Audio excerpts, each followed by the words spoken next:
Sam and Kerry, Zino.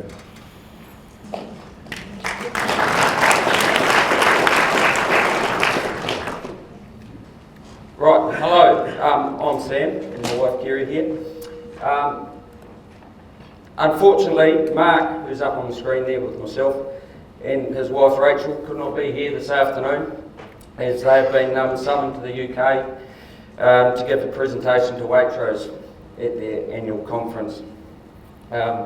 He sadly even had to endure a All Blacks game at England, in the corporate box, so that's tough. He would have loved to have been here, but sadly he is not, and sends his apologies. Mission statement. Back in 2003, Mark and I wrote a business plan which provided a farm vision to have a stable, multi-income business unit. We based our business around having a third of our income coming from each business unit. Sheep, cattle, which is beef and dairy grazing, and deer. We believe this will give us a strong platform to weather the bad times and really succeed in the good. Three key values that I feel underpin the successful operation for Mark and Sam are respect, accept and reflect. The respect that they have for the stock that they work with. Sam's calm and precise personality is perfectly matched for the deer, and Mark in turn, his proactive, driven personality fits with the demands of the sheep. The respect that they have for each other, they constantly challenge each other's ideas, and they have a very healthy in-house competition within their respective units. They have always maintained strong relationships with their workers, their agents, suppliers, and have a loyalty to the red meat sector. Accepting the environment that we live in and that we have over many years, they've altered these systems to best fit those weather patterns. Accepting change within the industry and taking on risks to get further ahead. And accepting new roles in the community, be it show president, rugby club president, joining boards and committees, water groups, and of course nutrient groups. Accepting nominations for farm focus, and also nominations for competitions such as this. It puts the men out there, and it helps, and they in turn glean as much as they can from the others during those experiences. And lastly, reflect. As in any good business operation, the men are continually reflecting on the way they want for the long-term goals and what they want for their families. Constant monitoring of stock, targeting weights, etc. It all helps meet the market requirements and lift overall production. And I guess it's all what Mark would call natural capital.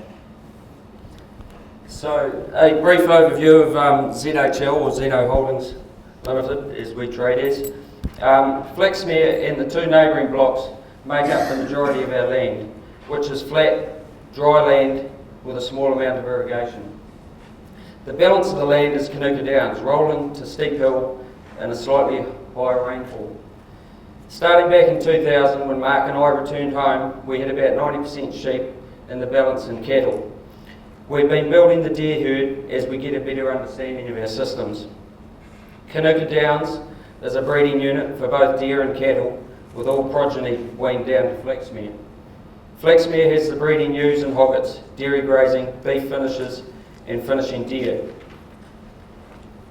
Our livestock. Our ewe flock is a long down composite, and we use South Down White Suffolk cross as terminal size. One of Mark's sayings is less is more. That is, give the ewe the space to express her genetic potential. We are now producing more lambs of 1,500 less ewes. The Hinds and Hungarian Red are Hungarian Red and are all terminal sire mated to elk Wapiti genetics, or a B11. There are still some good gains to be made from the breeding herd from areas such as weaning weights and survivability. Beef cows are all stabilisers and are used as a tool for controlling grass covers when needed. So farm management and systems. Since 2005, we have been involved with stock care in Chris Mulvaney. Stock care helps us measure and manage our stock performance, effectively managing the welfare of our animals. We measure what is important to us to provide for continuous improvement. Monitoring body condition scores of ewes and hinds allows us to influence the outcomes. Key areas of interest are pre-mating, mating, pre-lamb and weaning. The biggest effect we can have on our business is in the pre-mating phase, making sure every animal has the potential to hit the desired target. Working with our environment, not fighting it. Our main weakness was the summer dry, and strengths are healthy stock country, natural capital that is a great environment for subclover and lucerne. Also soils and climate that respond well to irrigation. With the irrigation, we are trying to use the water as efficiently as possible, utilising pastures or crops that maximise water use, such as lucerne and fodder beet. We have just completed the irrigation extension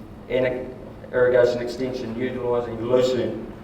We're going to apply half the amount of water that we have been using on ryegrass to grow more total feed of higher quality. Currently we grow about 16 tonnes of ryegrass using 4.5 millimetres of water per day.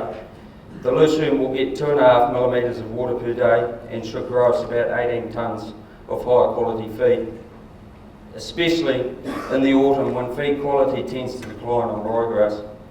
This extra feed provides new opportunities for finishing extra lambs or deer. Subclover is our natural capital. When managed correctly, it grows like a weed, and it fits in well with the demands of ewes with lambs at foot, and importantly can survive the summer dry. It enables us to grow our lambs at 400 grams a day on mum, so more can catch the early bus. Lucerne moulds nicely around subclover as it provides feed quality until early January in a dryland environment, extending our hide feed quality availability for hoggets with lambs at foot. Fodder beet also provides for effective use of water, growing large crops in a small area, utilising the water's potential, growing 25 to 30 tonnes instead of 12 to 15 of kale. We use it to winter dairy cows, beef calves and finishing deer. One big advantage is that you take out less ground for winter feed, so you have more opportunity in the spring. Self-feed silage pits have been added to the mix for the breeding hinds. They have been located in tree blocks and the hinds absolutely love it. They are great self-regulators and it gives all the paddocks a spell for 3 months. Reduces pugging and pacing off fence lines and no need to worry about the extreme weather events.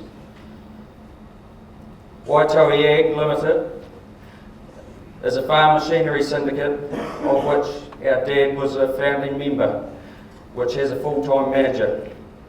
This makes tractor work from cultivation to hay and baleage easy, just a phone call. But more importantly to us, it allows us to concentrate our efforts on what really matters, and that is our stock.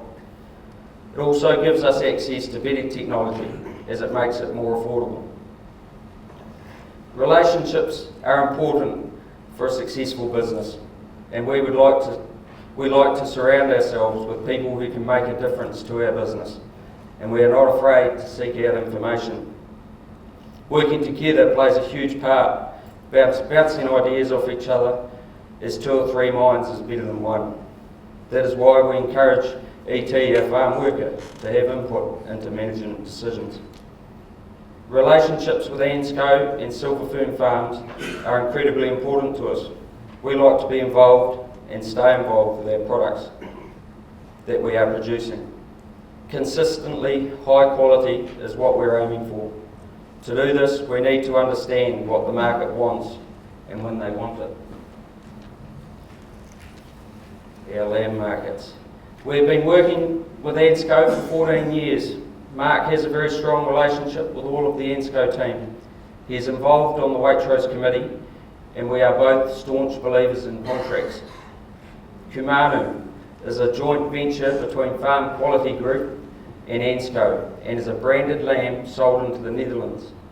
Kumanu's focus is on animal welfare and eating quality. It is growing year on year, and we think it has an exciting future. Mark is the Director of Farm Quality Group and thoroughly enjoys being involved with the direction of the Commando brand.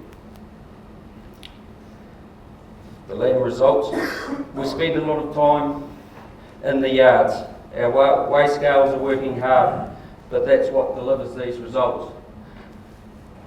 Waitro's hit rate of 97.7% of lamb supplied. We weigh at regular intervals, every 7 to 10 days, and are very thorough with the presentation. Our venison markets.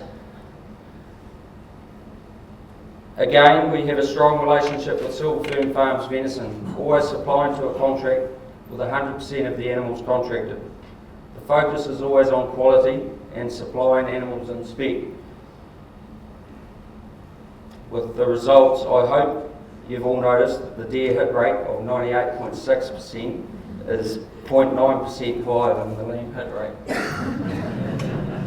Thank you. In conjunction with Wayne Allen, we carefully forecast the feed demand in the deer finishing unit using Farmax and predict the covers we need for early spring production. We hold on crop if we need to until the pastures reach the desired level to max our spring growth potential and maximise production to fit contract specs. The whole system is designed around delivering as many animals as we can on the peak spring schedule, the chilled market. As we get more into this window, there is new opportunities such as second cropping more deer or even finishing lambs. This year we have already killed 84% of the finishing deer. So in summary, quality feed and genetics gives quality livestock and a quality product. We like to set targets, we monitor our stock closely, and weigh, obviously. Animal welfare is important for our Commando brand, especially, and we like to work with our environment. Relationships that we've talked about, and Mark's wee slogan at the end, lamb and venison are not commodities. They are the two best forms of protein in the world, so we all need to nurture it and market it like it is the best in the world. Thank you.